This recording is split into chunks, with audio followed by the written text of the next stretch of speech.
Alhamdulillahi Rabbil Alamin. Wassalatu wassalamu ala sayyidil mursalin Abil Qasimil Mustafa Muhammad wa ala alihi at-tayyibin at-tahirin wa ashabihi al-muntajibin.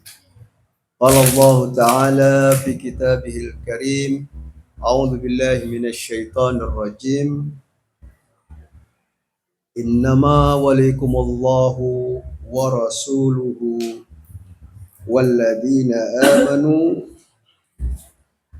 alladzina yuqimunas salata wa yu'tunaz zakata wa hum raki'un. Shadaqallahul aliyul azim. Puji syukur kepada Allah Subhanahu wa taala atas segenap nikmat dan segala karunia-Nya kepada kita semua. Kita telah membaca bersama-sama doa tawassul, bertawassul kepada Allah Subhanahu wa taala melalui manusia-manusia suci, manusia-manusia yang kita yakini, yang kita percaya sebagai para kekasih Allah, sebagai hamba-hamba sejati Allah Subhanahu wa taala, sebagai orang-orang yang senantiasa dalam kebenaran dan senantiasa dalam kepentingan umat Nabi Sallallahu Alaihi Wasallam. Tadi saya terlintas bahwasanya alhamdulillah, syukur kepada Allah, kita istiqomah, kita konsisten. Setiap malam Rabu kita bertawassul, setiap malam Jumat kita membaca doa komel, dan itu yang dilakukan oleh para pengikut Ahlul Bait alaihi wassalatu wassalam. Itu yang diajarkan oleh ulama kita dari zaman dahulu sampai sekarang, dan itu menjadi tradisi para pecinta Ahlul Bait di sepanjang zaman. Orang-orang tua kita dulu selalu pada malam Jumat mengadakan doa kumel bersama-sama. Mereka mengadakannya dari rumah ke rumah, mengundang yang lainnya, dan demikian terus. Kemudian setelah doa kumel ada kajian. Begitu terus kemudian sampai para pendahulu kita meninggalkan kita satu persatu, dan kita adalah generasinya. Dan mudah-mudahan anak-anak kita juga menjadi generasi penerus kita yang terus menjadi umat Rasulullah Shallallahu Alaihi Wasallam yang soleh, yang bermanfaat bagi keluarganya, bagi dirinya sendiri terutama, bagi keluarganya dan bagi masyarakatnya, dan juga senantiasa dalam bimbingan ajaran Ahlul Bait alaihi wassalatu wassalam. Saya teringat pesan Imam Ali Khamenei bahwa kunci kemenangan, kunci kesuksesan adalah istiqomah, adalah konsistensi. Nah, kenapa kita mungkin sebagian orang merasa bosan dengan istiqomah itu, dengan konsisten, seakan-akan monoton, berulang-ulang. Saya teringat ya, kadang sebagian dari gerak-gerik kita itu berulang-ulang. Kita bernafas berulang-ulang. Sekiranya nafas kita nggak berulang-ulang, ya mati kita. Jantung kita duk-duk-duk berulang setiap detiknya, ya itu juga berulang-ulang dan monoton. Ada jantung yang bunyinya selain deg-deg degup atau suaranya dengan gendang lain, nggak ada. Ya monoton begitu saja. Tapi hidup kita dengan gerak yang monoton. ya konsisten, istiqomah itu kunci kemenangan.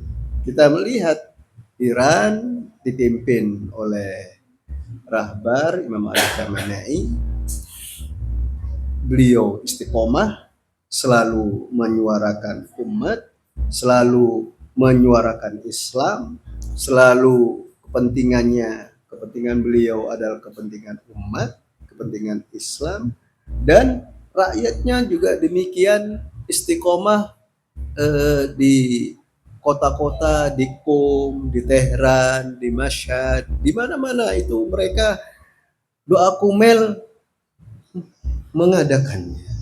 Di mana-mana. Ada di makam di Qom, Sayyidah Fatimah Maksumah berkumpul di sana. Tapi bukan berarti di tempat-tempat lain, di pasar, di kota atau di kampung-kampung, di rumah-rumah, rumah ulama itu mengadakan juga, enggak kemudian tumpah semua di situ, tetapi juga ada Husainiyah, lembaga-lembaga majelis taklim.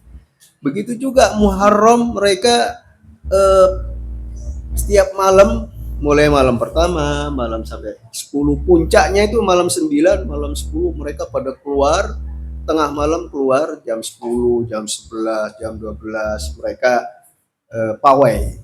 Pawai sambil tepuk dada, kemudian berduka dan membaca maktam dan seterusnya.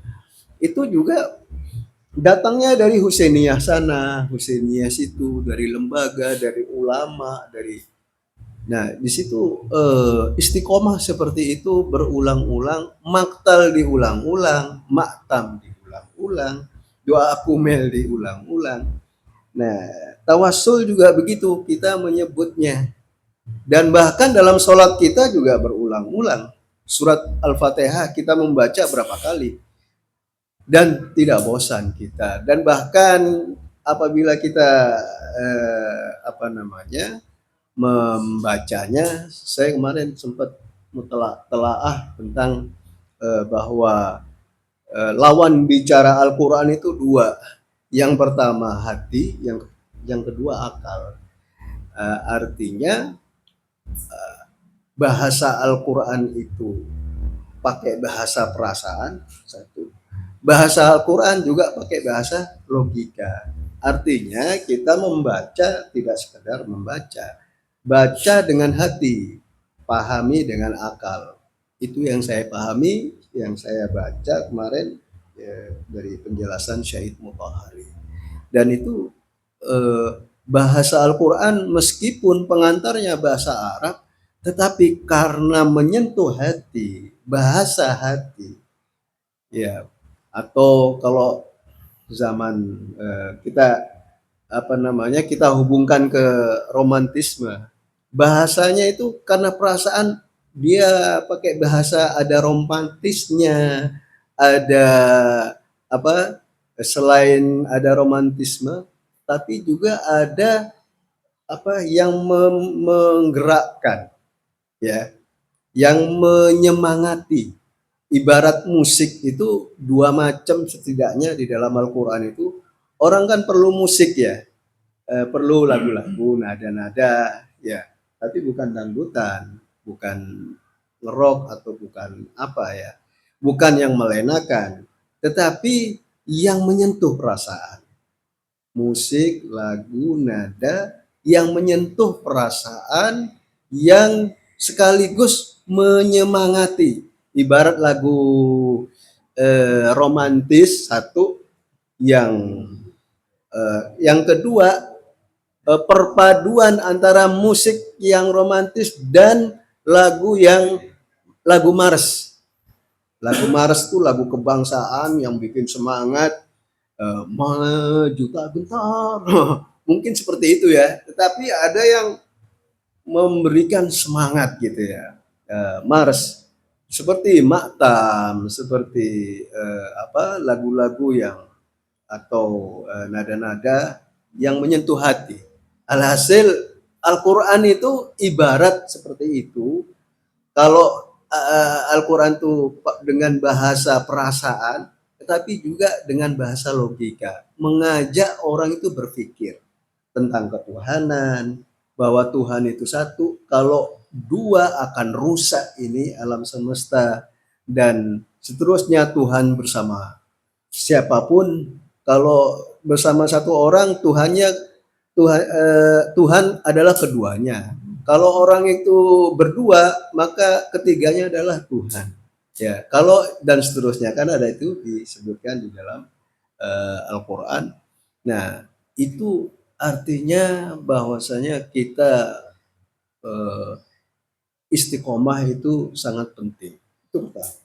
Yang kedua, istiqomah itu menghindari kemunafikan.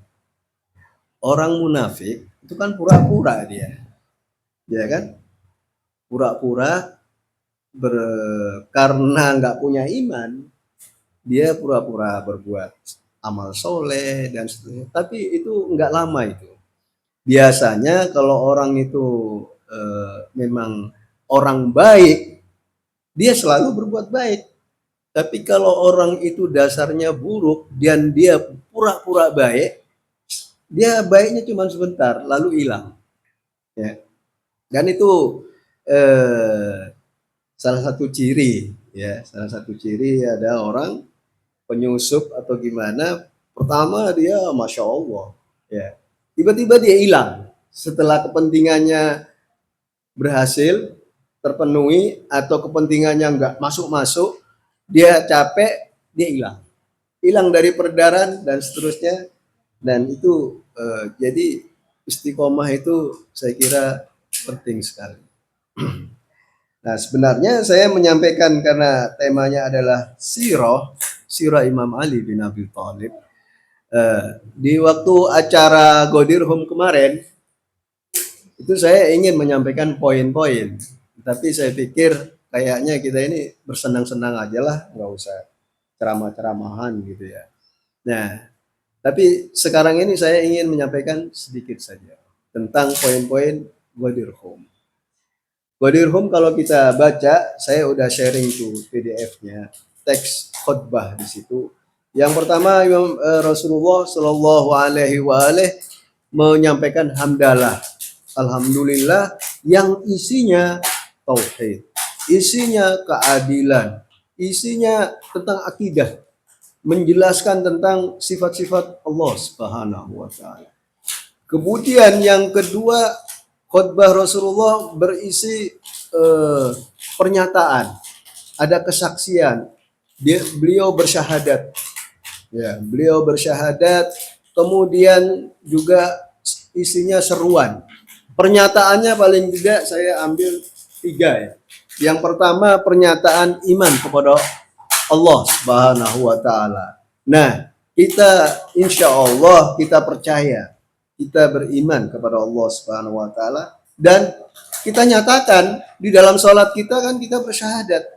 Ini artinya kita selalu menyatakannya, selalu mendeklarasikannya, ya. Kita selalu mendeklarasikan. Artinya itu kita bimbing diri kita ini dengan keimanan, dengan keyakinan, dan itu istiqomah terus, mulai dari sholat subuh, apalagi dengan wiridnya juga seperti deklarasi atau pernyataan pengakuan raditu billahi rabba wa bil islami dina wa bi Muhammadin sallallahu alaihi wa alihi nabiyan wa rasula wa bi aliyin imama. Itu deklarasi, itu pernyataan. Pagi-pagi kita udah deklarasi, iya kan? Dia maksudnya menyatakan pengakuan keimanan kita kepada Allah Subhanahu wa taala. Masya Allah itu kalau kita kita terus dinyatakan, ya. Nah, pernyataan iman kepada Allah. Kemudian juga pernyataan amal, artinya Rasulullah Shallallahu Alaihi Wasallam juga menyatakan bahwa kami patuh. Pernyataan taat maksud saya. Jadi taat kepada Allah Subhanahu Wa Taala itu harus dinyatakan itu, bahwa saya taat kepada Allah artinya saya harus taat mau nggak mau, karena beriman saya harus taat kepadanya, melaksanakan perintah-perintahnya dan menjauhi larang-larangannya. Kemudian yang ketiga, tekad, azam. Azam bertekad bahwasannya saya akan terus berusaha untuk berbuat baik, berpihak pada kebenaran dan selalu membela keadilan dan seterusnya. Itu yang ada di dalam teks khutbah Ghadir Hum. Nah, kemudian ada juga seruan. Ini kalau saya bacakan banyak. Seruannya paling tidak ada yang saya ingat itu satu. Saya nyampaikan di Bandung kemarin kepada ikhwan tuh. Cuma buru-buru dipegang sama Pak Haji. Kata orang sana lagi anget-angetnya kok langsung pulang. Ya. Nah, Rasulullah di dalam khutbah itu menyampaikan terus terang bahwa orang-orang yang benar, yang bertakwa itu sedikit. Betapa sedikit orang-orang yang bertakwa dan betapa banyak orang-orang yang munafik. Jadi bisa dirujuk, saya share itu di PDF-nya itu, dan teks Ghadir Hum khutbah Rasulullah di pengangkatan Imam Ali itu bukan hanya ada di riwayat-riwayat Ahlul Bait saja alaihi wassalatu wassalam, tetapi juga ada di riwayat-riwayat Ahlus Sunnah. Keduanya sepakat bahwa ada hadis yang disaksikan oleh 100.000 sahabat, 120.000 sahabat, dan itu isinya disepakati yang intinya adalah menyampaikan tentang kepemimpinan Imam Ali bin Abi Thalib alaihissalam. Nah, itu kalau kita kaji tentang kemunafikan, tentang ketakwaan, ya, ketakwaan itu saya teringat penjelasan Imam Ali bin Abi Thalib alaihissalam. Beliau menjelaskan tentang sifat orang mukmin. Orang mukmin ya yang bertakwa kepada Allah, taat kepada Allah. Kemudian pada kesimpulannya adalah sifat mukmin, sifat yang bertakwa atau sifatnya orang Syiah. Syiah yang sejati. Syiah yang sejati itu apa? Syiah yang sejati itu qaimul laili wa shaimun nahar. Ya. Qaimul laili wa shaimun nahari. Dia tengah malam merengek, bangun merengek kepada Allah Subhanahu wa taala. Ya kayak anak kecil juga. Ya, kayak Husin bangun merengek. Nah, orang mukmin begitu juga, tapi merengeknya kepada Allah Subhanahu wa taala. Bangun, menangis, ingat dosanya tengah malam. Ya. Tapi kalau siang dia berjihad. Shaim itu berpuasa, maksudnya jihad. Jihad di jalan Allah Subhanahu wa taala. Jadi ibaratnya kalau malam itu seperti bayi, tapi kalau siang seperti singa yang hendak menerkam di dalam jihad kepada Allah Subhanahu wa taala. Saya juga ingat ada cerita kecil. Said Mustafa Khomeini, ya, Said Mustafa Khomeini pernah temannya itu tidur di rumah beliau, dan rumah beliau ya ada rumah abahnya Imam Khomeini. Imam Khomeini jadi temannya Said Mustafa ini tidur di rumahnya Imam Khomeini. Lalu ya tidur sekamar lah sama Said Mustafa. Tiba-tiba dengar suara tangisan. Suara tangisan yang mengganggu temennya. Dia nggak bisa tidur tengah malam ya. Sampai harus membangunkan Said Mustafa. Said, suaranya siapa? Kok nangis terus? Said Mustafa bangun. Oh, ayah, suara ayah. Suara ayah memang begitu tiap malam. Udah biasa katanya. Udah biasa. Jadi Imam Khomeini udah biasa istiqomah nangis. Imam Khomeini seperti itu masih nangis. Lah kita ya nggak bisa ya dibandingkan ya. Jauh. Nggak tahu kita di mana. Tapi kita berusaha. Ya Pak Presiden, kita berusaha. Jangan nangis sekarang, nanti sendirian. Tengah malam, ya jam 3, jam 4, itu antum nangis ya. Ya saya juga nangis. Tapi kalau siang, ya gagah, dia berjihad, mencari nafkah. Oh, ya Pak Margo ya, bisnis alat-alat medis. Nah, ini ya. Jadi itu jihad juga, ya kan? Dikatakan qaimul laili wa shaimun nahari itu ya yang saya pahami bukan cuma puasa di siang hari. Puasa itu kan jihad juga menahan hawa nafsu. Tapi ini jadi umum.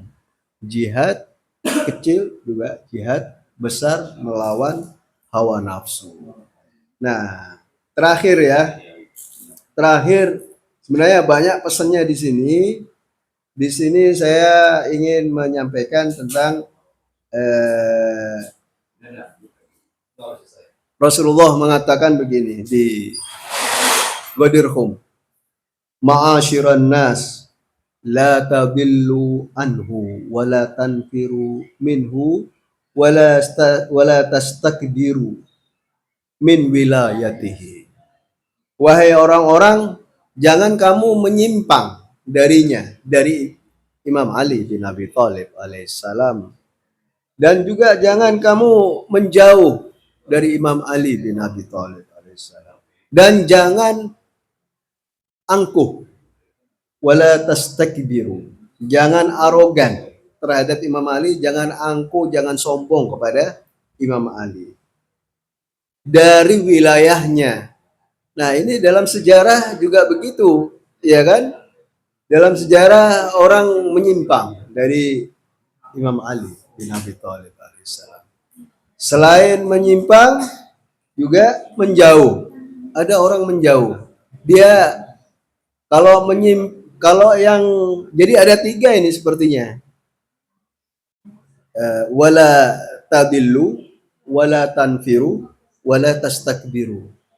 Tastakbiru ini angkuh, arogan, berarti dia melawan Imam Ali, menyerang Imam Ali. Dan dalam sejarah yang berperang dengan Imam Ali ada kaum Nakisin.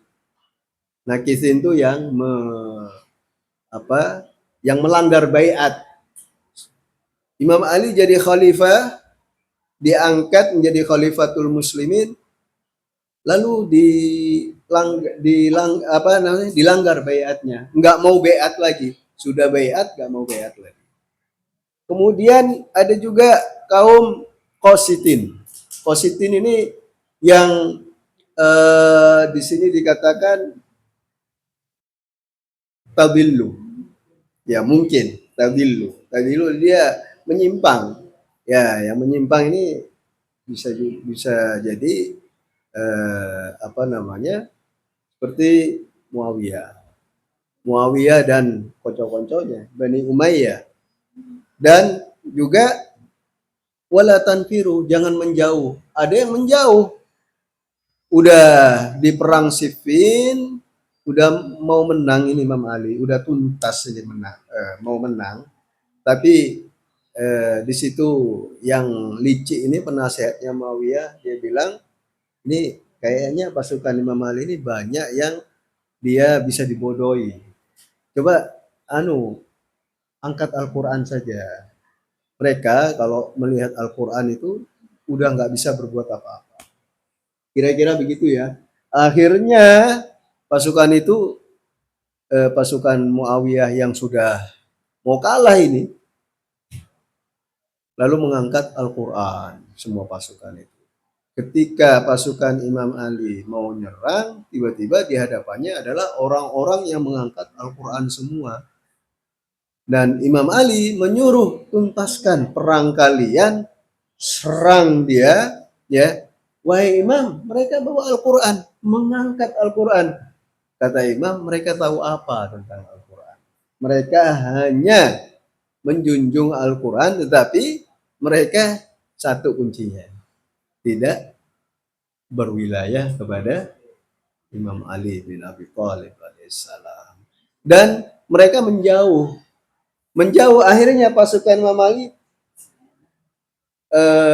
terpisah dari pasukan Imam Ali, dan hanya sedikit yang selalu bersama Imam Ali bin Abi Thalib alaihissalam. Nah, kita juga, ya, kita mudah-mudahan sebagai pengikut ajaran Ahlul Bait alaihi wassalam, imam kita adalah sahibuz zaman alaihissalam. Jangan sampai kita memohon kepada Allah taufiknya, la tabillu. Jangan menyimpang dari imam. Ya, jangan menyimpang dari imam zaman alaihissalam. Menyimpang di sini, ya menyimpang dari ajaran Ahlul Bait. Terus mengatasnamakan Imam Mahdi, ya, mengatasnamakan, bahkan ini mengatasnamakan Husainiyah. Misalkan saya ingin cari dana, tapi itu sebenarnya Husainiyah ini sebenarnya kepentingan saya, bukan kepentingan. Nah, jadi atas nama. Terus orang bicara atas nama Imam Mahdi. Nah, itu jadi penyimpangan itu namanya, atas nama.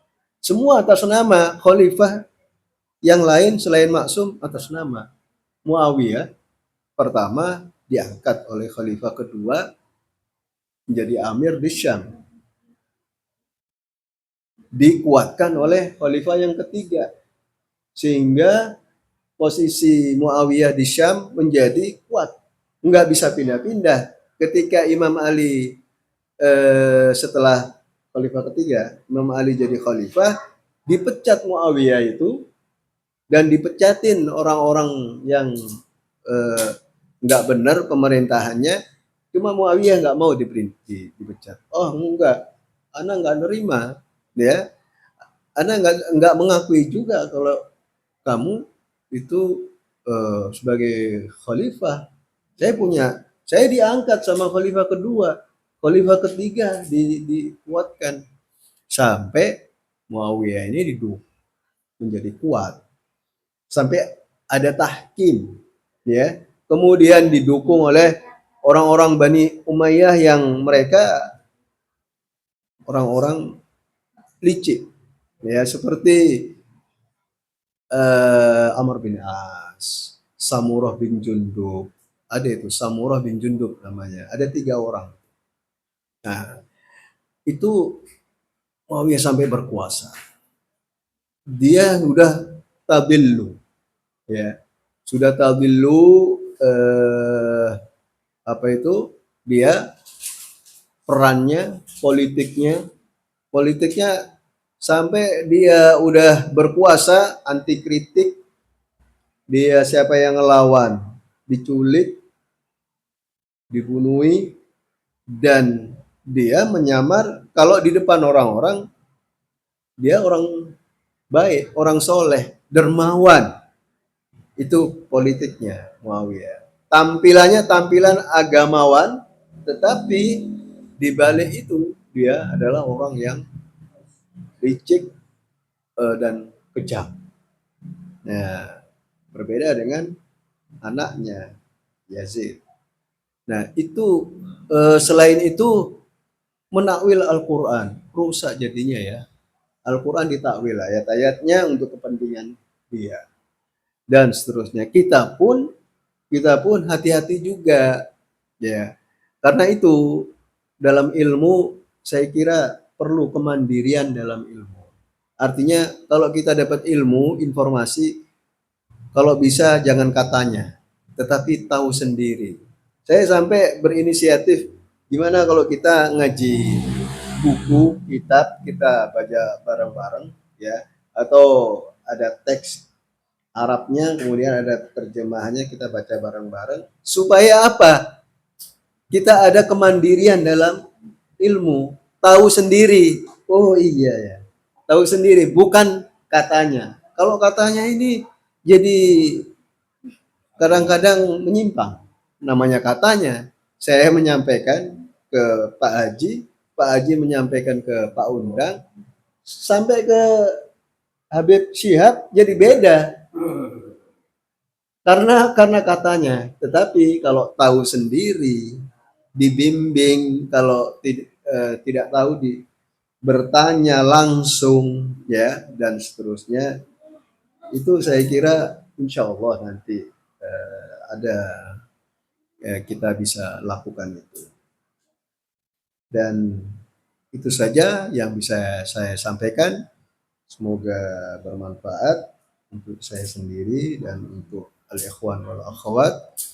Wabillahi taufiq wal hidayah. Wassallallahu ala Muhammad wa alihi Muhammad.